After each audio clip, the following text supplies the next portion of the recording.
যার কারণে তারা তাদেরকে এই উপহারটি দেয়। তো এরপরে ইং লিনিকে বলে যে আমি আশা করিনি যে আপনি জেনারেল পে হওয়ার ভান করবেন। তো এরপরে আমরা দেখতে পাই যে লিনি আর ইং যখন কথা বলছিল তখনই সেখানে তাওজি চলে আসে। সে ইং এর খোঁজে সেখানে এসেছিল, আর সে যখন লিনিকে ইং এর সাথে দেখতে পায় তখন সে লিনির ওপরে আক্রমণ করে দেয়। তো এরপরে লিনি যখন তাওজির ওপরে আক্রমণ করতে যাবে তখন ইং তাকে বাধা দেয়, আর সে তাকে বলে যে তাওজি আমাদেরই লোক।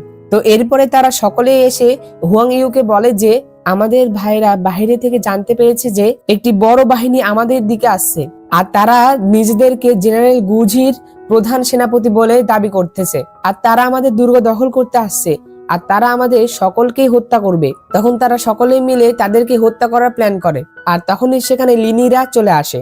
যাও এসে তাদেরকে বলে যে এত আত্মবিশ্বাসী হওয়া ঠিক না। যাও বলে যে আমরা জেনারেল গুকে আগে থেকেই চিনি, তিনি হলেন সেই ব্যক্তি যিনি ওয়াংঝোকে রক্ষা করেছিলেন, আর জেনারেল গুয়ের জন্ম শোকসিতে। কিন্তু সামরিক শক্তির দিক থেকে ওয়েস্ট প্যাসিফিক আর্মি কখনোই দুর্বল ছিল না।